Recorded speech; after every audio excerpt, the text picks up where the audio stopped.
Hi, and welcome to Gamers Explain, a channel dedicated to tabletop role-playing games, particularly play-by-post using gamersplain.com.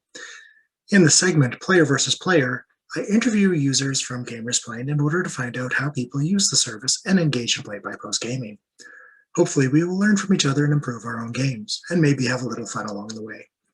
In today's episode, I have Player versus Player, where I will interview a user named HeroAmongMen, and we will discuss whatever we want. Following the interview, there will be a Meme of the Week, QQ&AA, my own version of viewer mail, Aussie Action news, and then Qralloqian Lore, a short tip and trick to using gamersplay.com. I'm Qralloq, and this is episode 6 of Gamers Explain. Hi, and welcome to Gamers Explain, Player versus Player. Today I have Gamersplain user HeroAmongMen. How are you doing today? Doing well. How are you, Qralloq? Oh, pretty good, pretty good. Nice. We had a huge thunderstorm here, lightning, black skies. I thought for sure we might have to postpone because recording during electrical storm here is always dodgy, but it passed. Oh, thank goodness. We're pretty good over here. I'm in California right now, so. Yeah. So you don't get a lot of thunder there, do you? No, not really. Not really. I do miss it. I lived on the East Coast for a little bit, and they had a few thunderstorms in the summertime today. I actually enjoyed them quite a bit, even though they were a little tumultuous. Yeah. So, so you've been on Gamersplain for a few years now. I have. Do you recall how you found it in the first place? Yeah, I was listening to a actual play podcast of Dungeons and Dragons 5th edition. I can't remember the name of the podcast now. It was a long time ago. But they happened to give a shout out to Gamersplain as this cool place to do play by post. And I was actually chomping at the bit to play more. I didn't have a really big gaming community. I had actually discovered tabletop role-playing games a couple years before that, and just didn't have a lot of opportunity to discuss it and play it. And so I was looking for anything I could to kind of scratch that itch, so to speak. And so podcasts was the start. And then when this Gamersplain was presented to me, I thought, oh my gosh, this is great. I can do this during work. I can, my break times and things like that. It was really cool to have an opening up of a community that I could enjoy this pastime with. Now, you've played mostly 5th edition, at least on Gamersplain, in real life as well? For the most part. I've dabbled in some other, Dungeons and Dragons based systems. So Pathfinder, 1st and 2nd edition. I was actually really big into the playtest when Pathfinder was playtesting 2nd edition. So we actually had some in-person games where we were playtesting and doing their surveys and things like that. I've dabbled in a couple of other systems. So I tried Shadowrun. That was one that I was interested in playing. I played that on Gamersplain. And then I did a Lasers and Feelings game, which was incredibly fun, despite being as lightweight as it is. Yeah. But yeah, I mean, that's kind of my foray. I play a lot of like board game tabletop games that were pretty obscure in college, but not tabletop role playing until about 2015. So How did you, somebody asked me once about asking users about their usernames, because they all sometimes they seem fairly obvious, like they're somebody's name, and sometimes they're very obscure like mine. Yours looks like it has a story. HeroAmongMen. Yeah, I mean, I don't really have much of a story behind that one. I thought I must have been reading a book, and I was like, oh, this is pretty cool. My typical username is actually Chief12 Justice. And I was actually, when I first started Gamersplain, that was my username.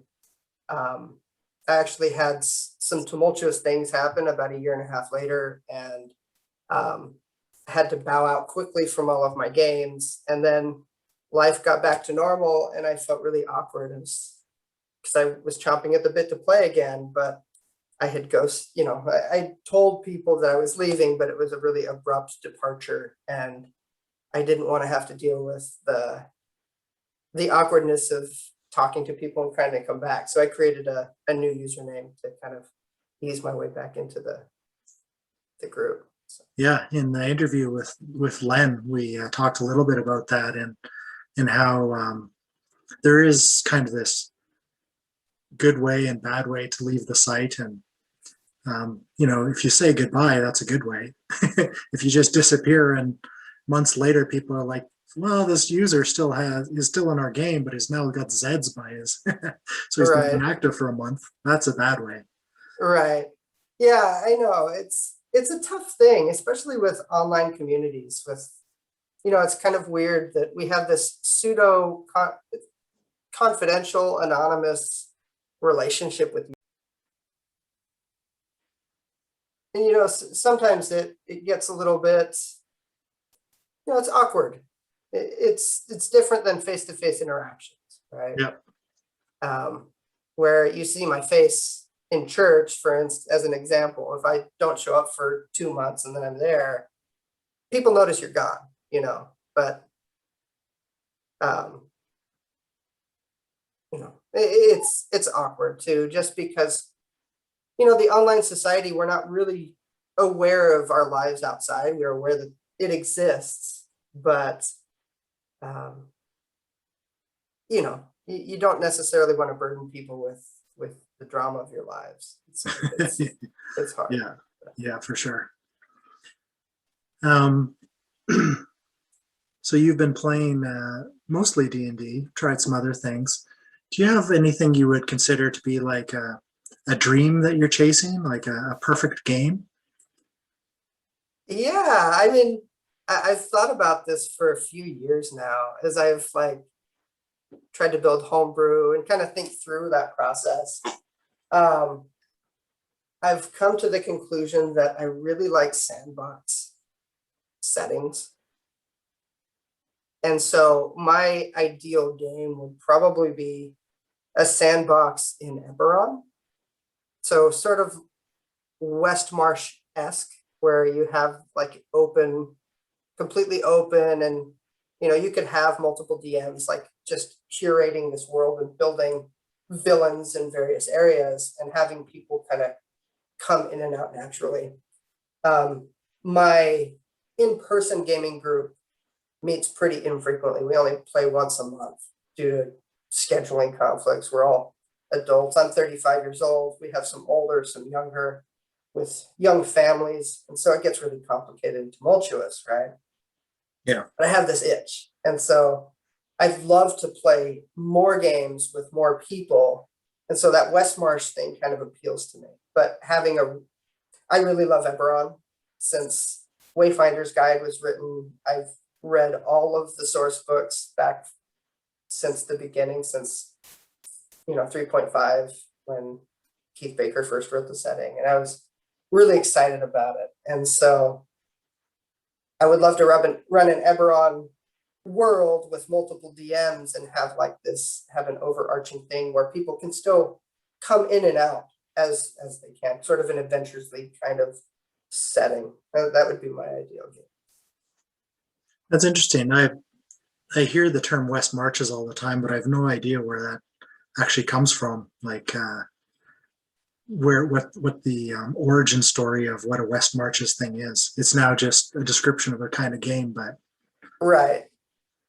Yeah, I heard about it from might have been Matt Colville, or maybe it was somewhere else. But the concept really intrigues me because of the fact that you're not reliant on specific people to be there all the time. It's kind of, we're building this world together. And West Marches is really interesting for homebrew because you're exploring the outside world.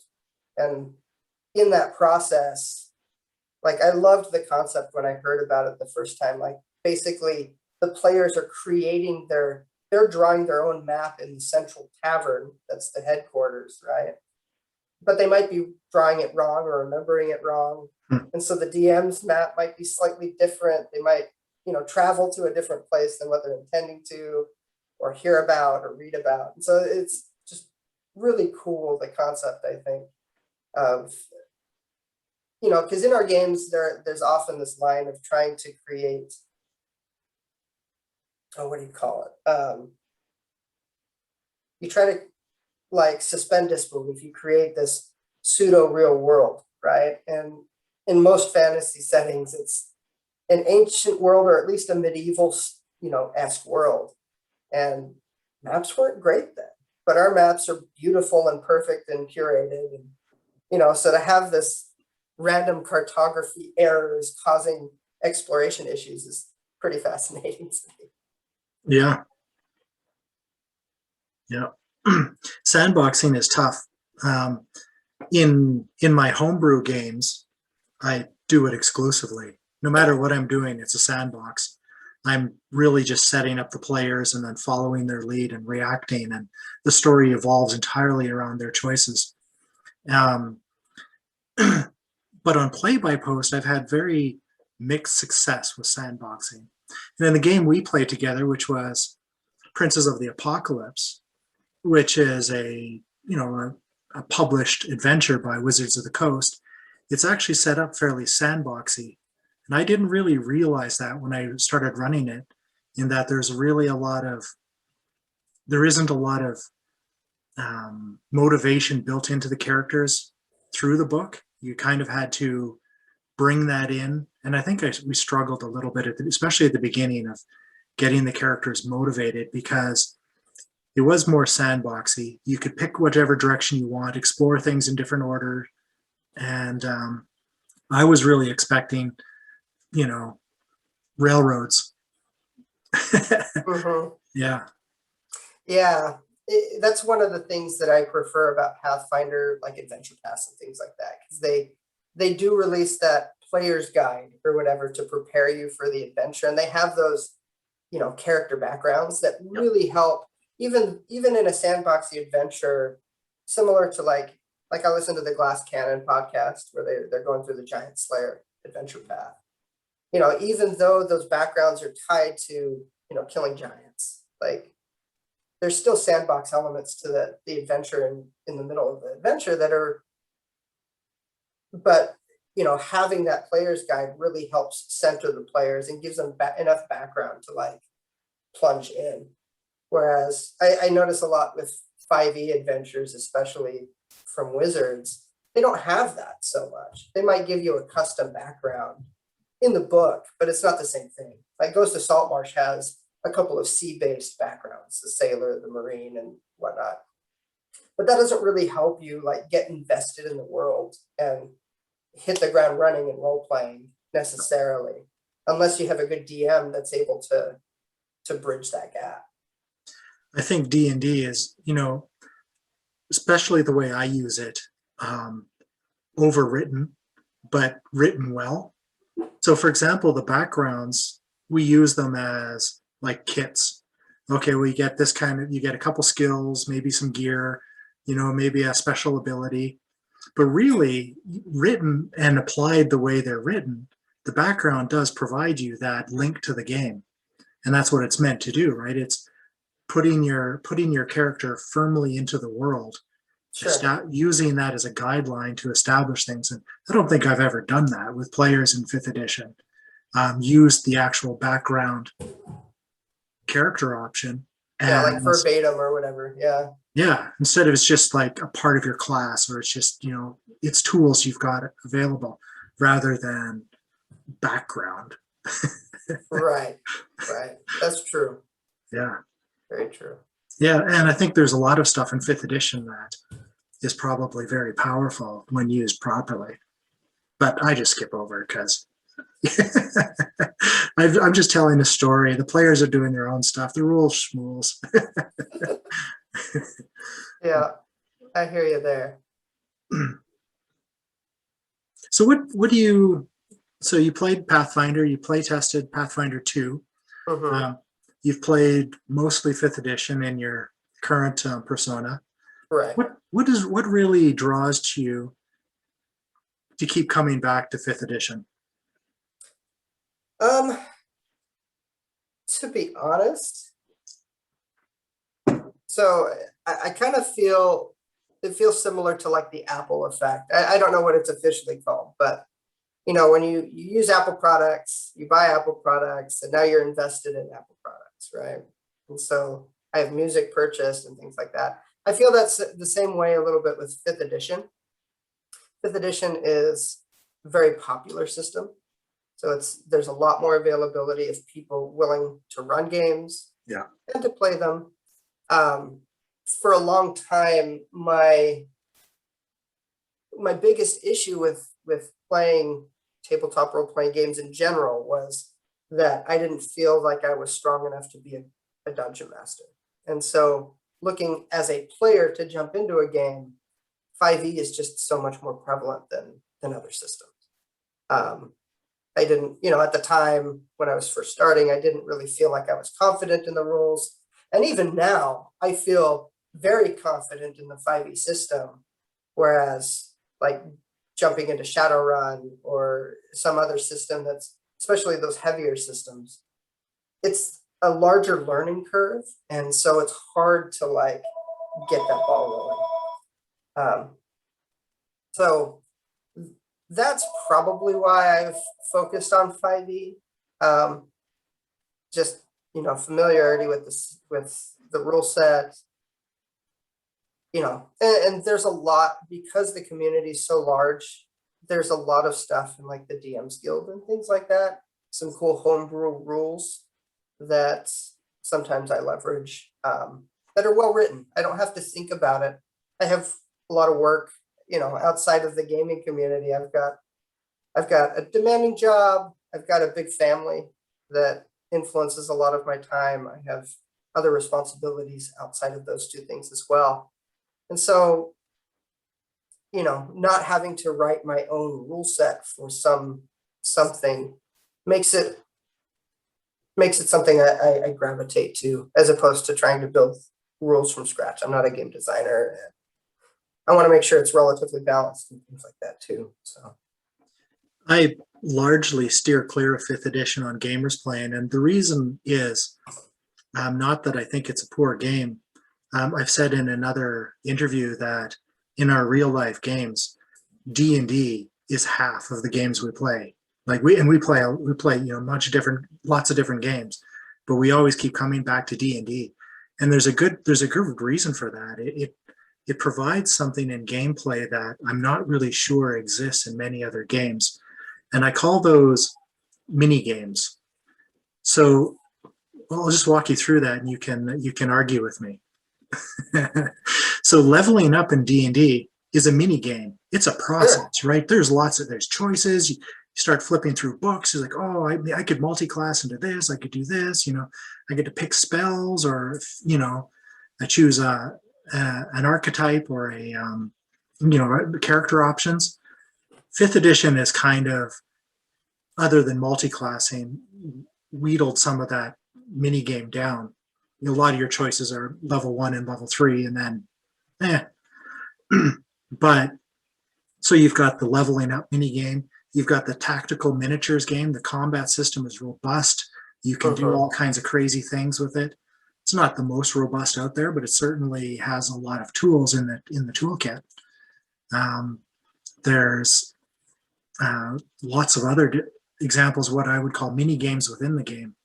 And so D&D brings all those together: dungeons, mapping, exploration rules, kingdom management, even to some degree, be able to create monsters, encounter design.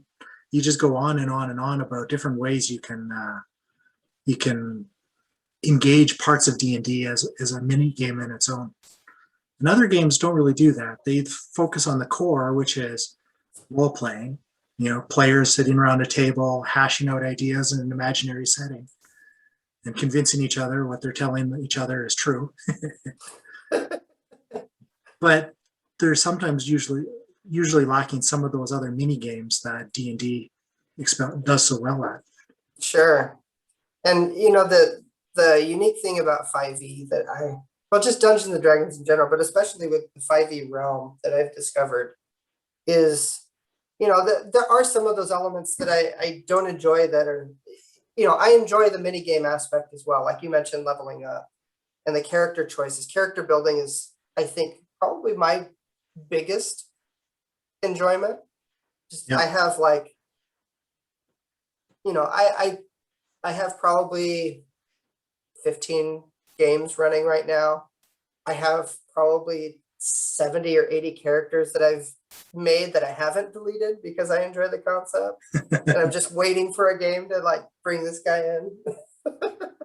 And like, I enjoy that aspect a lot. And that was actually a big pain point with me for 5e. That's why I had our game group explore Pathfinder playtest. Because I really enjoyed the character customization element. And 5e, they kind of pared that down a little bit. Skills is not something that's really explored. Or, you know, the minutia of skills and being like super skilled in 5e is just a matter of taking a class or a feat that gives you expertise. And that didn't really jive well with me. You know, just little things like that. But I like 5e also because there are enough systems that have branched off from it, or that it has branched off of, that you can borrow rules back or forward. There's a lot of cross compatibility with other systems. So if you like an element, you can bring it into 5e, you know. And I just don't see that with a whole lot of other systems, like you mentioned, because the core is different, like you said. Yeah, that's a very good observation. I really enjoyed that. Yeah, I think I sat down once and I listed like 8 different mini games within D&D, and it's where you draw those lines is arguable, of course, but I like to argue. And you know, going along with that too, you know, I noticed that D&D, because it has those different components, it caters to a lot of different personality types at the table, right? Or on the online forum, which is a big thing, right? I have a lot of like engineering focused guys who are very into the crunch of the mechanics, to the point where like they want to homebrew everything about combat and change things in 5e. And then there are the people that care more about having an engaging story and being a cool character in a story. And so like it has a little bit of that for everybody, which I think draws part of the reason why there's so many that are drawn to that system over others. Yeah, so on GamersPlane, D&D 5th edition is the most popular game. It's the most requested game from users, and it's the most popular game for new games showing up. So it clearly works well in the GamersPlane, in the play-by-post environment. And this is probably true on other sites as well. Do you think there's anything about 5th edition that lends itself well to play-by-post gaming, or is it really, like you said, kind of the Apple effect, is that people want to play 5th edition and they'll use whatever tool set they can find? I think there's a little of both. I think the Apple effect is definitely present, right? But I do think that there is a lot of flexibility that the 5e system allows for. So like, for example, if I were to play a Pathfinder game, there's a lot of crunch in combat. There's a lot of crunch in character choices and skill usage. And a less experienced GM might have a difficult time with that crunch, especially with a play-by-post system that takes a lot of time to interact with people, right? You have interactions anywhere from within minutes of each other to within days of each other. And that time lag and the invariability of that time lag causes some problems when you have a lot of crunch, unless you're doing a whole lot of accounting on the back end to make sure that you remember. And, you know, 5e has flavored their system where if a dungeon master doesn't want that crunch, they don't have to worry about it. And it's, it's almost written in the DMG that it's your game, you do what you want. Yeah. We all know that that's the way that a dungeon master manages their game. But especially when you're young, when you're inexperienced, it's harder to do that. You have different concept of what being a good DM is. And so that doesn't necessarily translate well in a system that's very rigid, whereas 5e is a lot more open. I find that in that Lasers and Feelings game that I was playing in, it was very easy and play by post, very rules light. I find that in my experience, a lot of the Pathfinder games that I have played online on Gamers Playing have tapered off pretty quickly. And I attributed a little bit to some of that crunch in the mechanics. Yeah, I'm running a 4th edition D&D game on Gamers Playing, and this is a really crunchy system. It was very tactical, very robust tactically, which requires a lot of knowledge and engagement by the players and the DMs. I think the underpinning rule set is powerful, and I think it was skipped by a lot because of a seeming focus on the crunch. But we ran the first combat, and it was tricky. Like, there's some tool sets we used to make sure we had a grid available that the players could interact with, with obstacles and terrain and whatnot. And we used on-the-fly battlemap.com or otfbm.com, which is a really simple tool that you can use in a play-by-post, and I'll have to do a video on it sometime, because it adds that grid element, which is so important in tactical games and in combat. Right. But part of the other thing is managing buffs, right? Like you said, when there can be a combat could last weeks, and then you're like, oh, the cleric cast prayer 2 weeks ago, and that's still in effect. Wow, how did I forget that? It's only 55 posts before. Like, I should be the top of my mind, right? And there isn't an automatic, easy way to do that. You have to kind of put footers at the bottom of all your posts, giving status effects, and some GMs are really good at that, knowing how important it is. They put the time in. I run games on my phone, so that becomes very, very awkward. For sure. I can't just have tabs open and copying and pasting easily. Anyway. Yeah. When I was commuting into the office, it was a lot of phone play. And that is definitely a struggle, especially when you're a GM running a game. It's a lot more difficult than if you're a player per se, but you know your character pretty well. And so it's pretty easy to remember what you have done. You're managing one person as opposed to a GM that's running, an infinite amount of possibilities. Yeah. Plus the players. And I've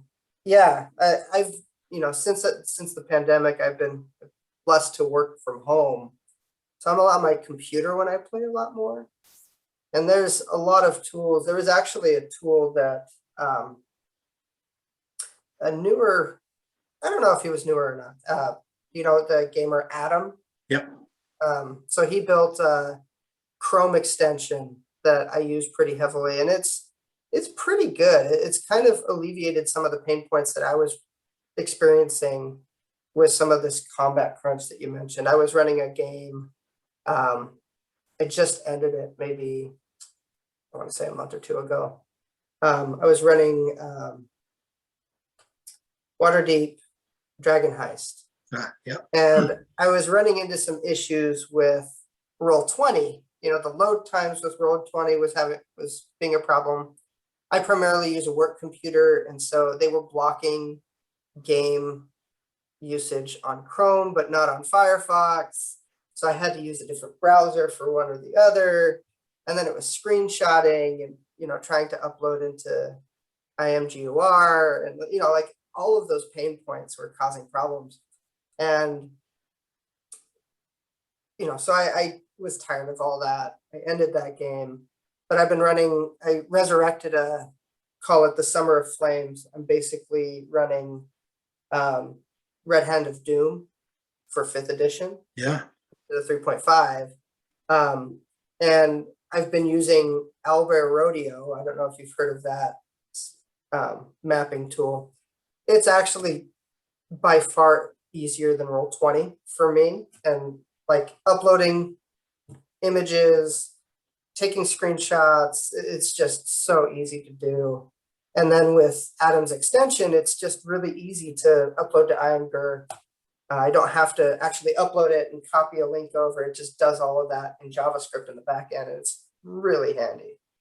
And so, any tools that you can really find to improve and reduce the amount of mental overhead you have, or manual overhead, with that crunch that I'm talking about, makes for a play-by-post experience that is just so much more enjoyable. It's so much easier because we enjoy creating the characters. We don't necessarily enjoy having to memorize everything as it's going on. Yeah. The Adams tool, I use backfill a lot because I always, especially running a game, you need to refer to prior posts. Like, what did I name that person? Or what was the arbitrary bonus I gave them on attack rolls? Yep. I make that stuff up just entirely, right? There's no balance, and anyway, so It's your game. So you hit hit backfill and it shows the 20 prior posts and adds it to the current page without reloading anything. Just brilliant stuff. Adds so much versatility to the site and with quick single buttons. So Adam's really helped me out for sure as well. Yeah. And like you said, the Imgur add-in button, I use that all the time as well. Yeah. The other thing that I really enjoyed that he brought in is when you're editing a post and it shows you the previous rolls right there, that's a game changer too. Because I would always have to go back, check what my roll result was, copy it in a Word document so I could refer to it. Like, just so many little things that extension does. I'm really grateful to him for building that. The one thing I haven't used yet are his snippets. So I used it for a particular character who was playing a game with Len. He was the DM for Eberron One Shot, where we were going into space. And I had a Warforged character. And so I was using a bunch of formatted text for all of my stuff for a while. And so I used the snippet for that because it required a background color and bold and larger font and all this extra stuff that was a pain in the butt to have to type out. Actually, I got a brand new computer because my work computer had a battery issue that was outside of warranty. So I lost that snippet. I was really bummed about that. So but that's about the only time I've used the snippet though. Yeah. What do you think there's one thing that every Gamers Playing user should know? If you had just one piece of advice to give somebody, other than install Adam's extension on Chrome or Firefox or on Kiwi browser on your mobile. Not an Apple. Yeah. What to know, I think, is that there are a lot of great gamers out here. But I think the biggest thing to take away is that we're all kind of in the same boat. We were drawn to this website for a reason, right? For most of us, we were wanting to scratch that itch that we, for one reason or another in life, we weren't able to scratch. And so this gives us an outlet to do so. We're all interested in playing fun and memorable games. but we all have differences in life that kind of cause impediments. I wonder about a lot of people that, jump on the site real quick and then they say they're going to run a game, or they say they're going to be part of a game, and then they ghost shortly thereafter. And I think the thing to note is all of us have other commitments, and we're here because we have other commitments that limit us to focus 100% on the games that we want to play. And this is us trying to fill that itch. So if you're joining the Gamers Plane and you want to be part of this, I think patience is the biggest thing. We should be patient with each other. We should be helpful to each other. And if you're running into issues and you realize that you don't have the time commitment that you think you do, it's okay. And you can still tell us what's going on without having to belabor us with details. You can say, I'm sorry, I'm not able to do this right now. And the community is going to bounce back, and we're going to welcome you back when you're ready to come back. Yeah. Okay, well, I got a couple random questions for you. Sure. I'm conducting an informal poll with not writing anything down, but do you watch sports? I don't watch a lot of sports myself. So like if the Super Bowl's on, I'll watch it. If friends have it on, I enjoy it. I do enjoy sports, but I don't actively watch. Okay. I've noticed in my real life gaming groups that I'm like the only one. Oh, really? Like 14 or 15 that will watch sports. The rest of them just don't care. They're not interested. They might watch, an Olympic hockey game or something, Okay. or a few key games like a Super Bowl. But even then, Super Bowl is mostly lost on them. It's like, so Yeah. there seems, Skeptical Stun had a theory that the Venn diagram of sports watchers and gamers were just not touching. Like they're just completely separate, independent, Yeah. I saw this funny meme once that said that fantasy football is just Dungeons and Dragons for sports guys. Right? Yeah. It's sort of true, I guess. I enjoy fantasy football and fantasy sports, but there's that number crunching statistics element to it, right? And that's a big key. For me, the sports are only enjoyable to watch if there's good fundamentals. I don't really enjoy professional sports because sometimes they're just too superhuman to be relatable. Yeah. And I know like part of fantasy sports is being able to assemble your best team. And there's this idea that if you take the best players from all the best teams and put them together, something truly remarkable would happen. But if you've ever watched the Pro Bowl or any kind of, game like that, like in hockey has the All-Star game and whatnot, it sucks. Yep.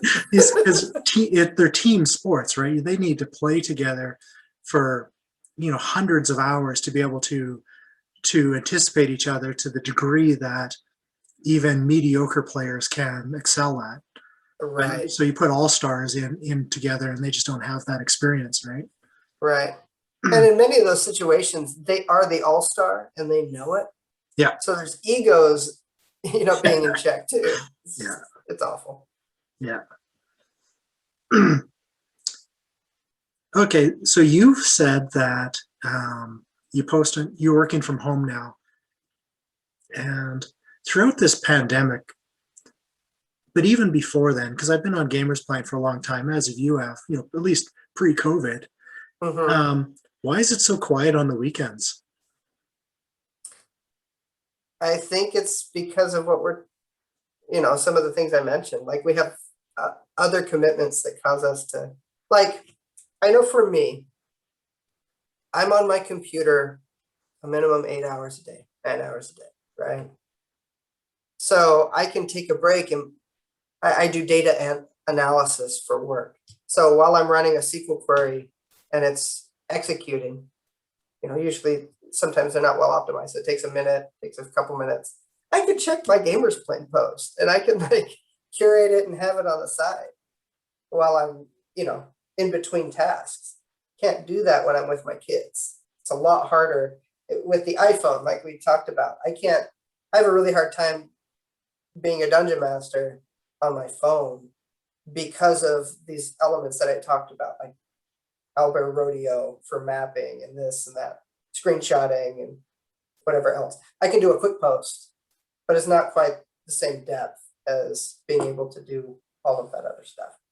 And then, kids and families, or, maybe people are volunteering. Those are very active things, and it's hard to peel away to be able to manage my games. I also have a lot of games. I feel like I'm like at the limit of gamers playing games that I can handle right now. And so I also feel like when I'm doing it, I want to just go top to bottom, respond to everything that's read. And when you're in those more complicated situations on the weekend, I just can't do that. Right. Yeah, that makes sense. I've often thought that most people are using GamersPlane at work, and it could be because you kind of need to take breaks. No matter what you're doing, you need to kind of reset your head with a mental etch-a-sketch, right? Sure. There's ways of doing that to remain optimally productive during the day, and just focusing on a task and just grinding through it isn't necessarily the best way. GamersPlane may provide some people that minute distraction they need. They can read a post, respond to something, get back to work for half an hour. But then on the evenings and weekends, they're not at the work computer, and so they're just not in that habit. Like you said, there's lots of fun things happen on weekends, like spending time with your family or getting outside and enjoying things. And it's hard to post when you're playing golf or or family vacations. Like you see people who say that they can't post during the week because they're going to New York or they're going to Paris, and technically we have internet everywhere, but it's that time commitment and what we're focused on and what we're doing that takes us away. So I recruited for and launched a game of Solomon Kane while on vacation in Mexico. It was a family vacation too. It was like my parents were there and my sister and her family. But in the evenings, you got a little bit of time, right? I'm like, oh, I could. Sure. Yeah, we should totally run Solomon Kane, and it got some people together, launched the game. That's funny. Right. Well, do you have any questions for me, or should we wrap this up? I don't. Okay. Really enjoyed this talk. Yeah, me too. And I was just thinking about you the other day, actually. I was scrolling through Discord, and I think we had communicated under your old handle in Discord. And sometimes I go through that and see these old names, like, I wonder what happened to that guy. So he's back, but under a new name. Yeah, under a new name. You pull off the Scooby-Doo mask, and it was you the whole time. Yeah. If it weren't for that pesky Qralloq. Yeah. Well, it was nice to talk to you, Hero Among Men, and thank you for joining me, Qralloq, on Player versus Player of Gamers exPlane. Yeah, thanks for having me. Thank you.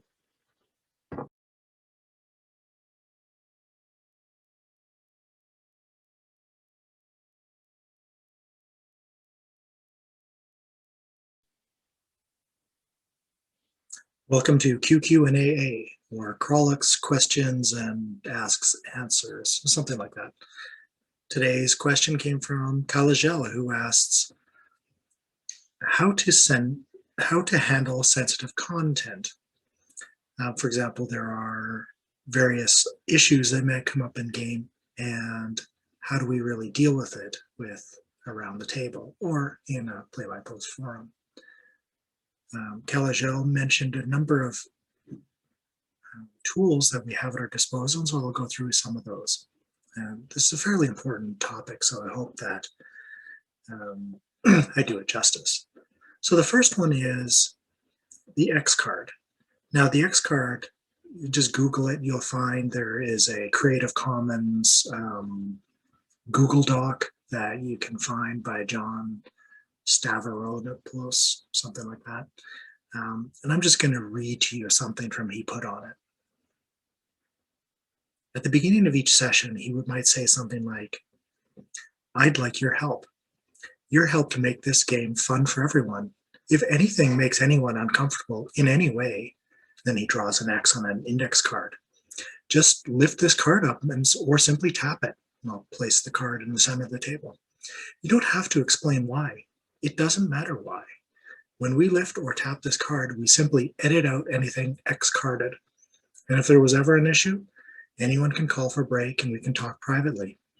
I know it sounds funny, but it will help us play amazing games together. Usually I'm the one who uses the X card to help take care of myself. Please help make this game fun for everyone. Thank you." So again, the point here is if somebody feels uncomfortable with something for any reason, they don't have to have explained in advance that this might make them uncomfortable. Things come up all the time. They simply tap the X card and everybody at the table or in the forum just moves on. They don't acknowledge it. They don't call them on it. They don't ask for an explanation. We just say, this is a sensitive topic. We're moving past it. So the next one we have in the tool set are lines and veils. Now, these are two similar things. A line is a hard line in the sand. We might say, no children are going to get tortured, or nobody's going to get tortured. That's just not going to occur in the game. You'll see in some games that people will discuss this, particularly games that can go to dark places, such as World of Darkness games. Discussing these things in advance allows the game master to simply avoid those topics. They don't show up in the game, the other players don't bring it up, and everybody doesn't have to deal with issues that aren't agreed upon in advance. A veil is a way of dealing with those kinds of lines, is that if something happens, for example, it is important to the story that a line is crossed, you don't need to reveal that in game. You can use a veil, which is like a pan away or fade to black moment. For example, maybe there's an execution and you've agreed that there'll be no on-screen murders. And so you see the man or the person holding a gun to another person's head, and then the scene fades away to black and you hear a gunshot. It's not doesn't occur on camera. You don't describe it. We use a veil to obscure and yet include the moment. Now, the last one is more detailed, and again, I recommend that you Google it, and it's called a social contract. A social contract is a way of, it's a theory, a social theory, and so we're going to apply it to a role-playing game. A social contract is very often not formal. It can be unspoken, in fact, is that if you play together with your friends long enough, you might come to learn things about each other that you just avoid. Maybe somebody is very squeamish around body fluids or what have you. It doesn't matter. So you just tacitly, being nice people, just avoid those topics or hide them behind a veil. So these social contracts are kind of like an agreement between people at the table and on things to behave. So this could occur in a session 0 or at the beginning of a play-by-post game where the GM or one of the players brings it up and says, let's talk about lines and veils, or let's talk about using an X card, or maybe we'll set up a genre and a tone in a way that we can all agree upon so the game remains true to that. Or maybe we all agree that out of character, questions will be handled in a separate thread in order to keep the actual gameplay thread clean and entirely story-based. All of these things are part of a social contract that we set up with each other. And again, this the way that we can in play-by-post of everything is formalized in writing, at least so much that in that it's discussed, that you can just have a separate thread that talks about these things. Posting frequency is another one. What happens if a player is incapable of posting within a 2-day time frame? You could say the GM reserves the right to act for them in a respectful manner. And lastly, and most difficultly, is group dysfunction.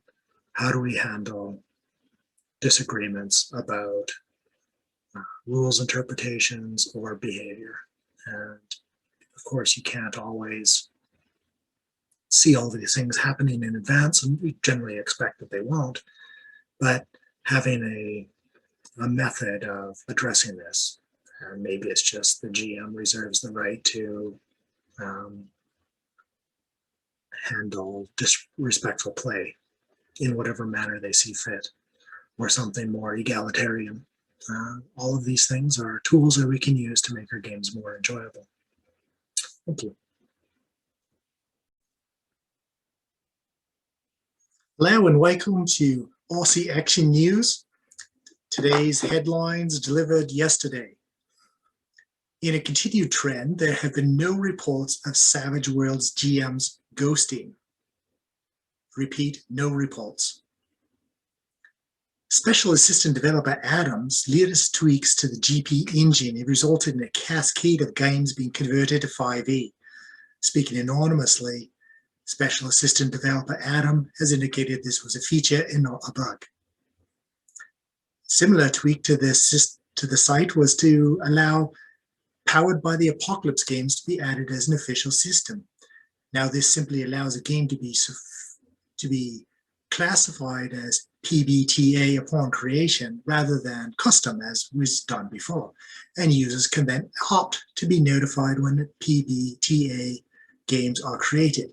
However, as mentioned earlier, all new PBTA games will in fact be D&D 5th edition.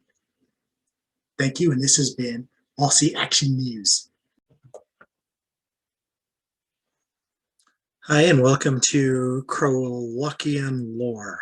Now, even I can't say that. Qralloqian Lore. All right, so today I want to talk about notes. Now, you might have heard on Aussie Action News that there have been a number of features that have been implemented to the Gamers Play site, and so one of those is a alteration to the way notes work. Now, what is a note? Well, a note, as you can see here on the screen, is a hidden message. Now, by default, anybody who sends a note can see the message, the game master can always see the message, and the recipients can send the message. So how do you make a note? Well, you can type it out. So square bracket note equals the name,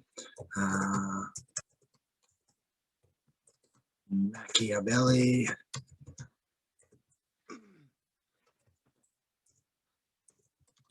Let's gang up on Runkendig and take over. And then square bracket slash note. Right, so you can type that. That's BB code. That's the codes you use to make the note. But there's a new way to do it. And so if I hover over this little pink page icon, you can see that a drop-down box shows up, and I can click people. I can click multiple people, and then I can click add note. Now you can see that the BB code has just been added automatically. Now this is particularly useful if your users have strange and obscure names that nobody can really pronounce or spell correctly 2 times in a row. So there you go. Hover on the note, you can click a couple of people, then click add note, and it just adds the BB code. And so then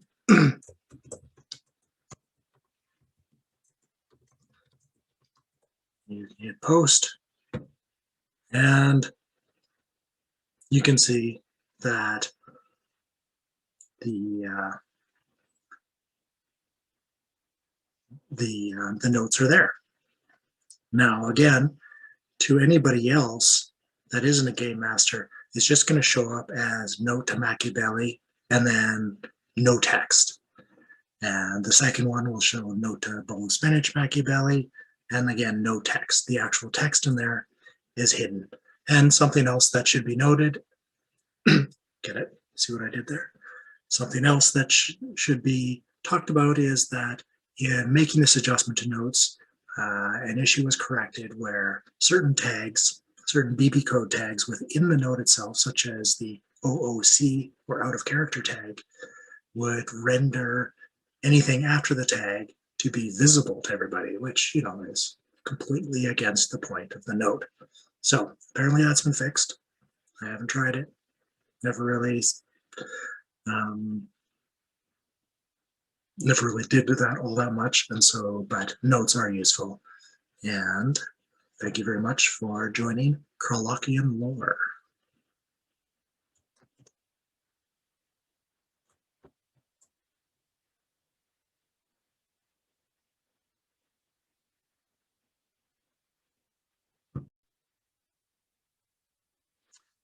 Thank you for joining me on episode 6 of Gamers Explain. I'd like to thank HeroAmongMen for joining me in a great conversation.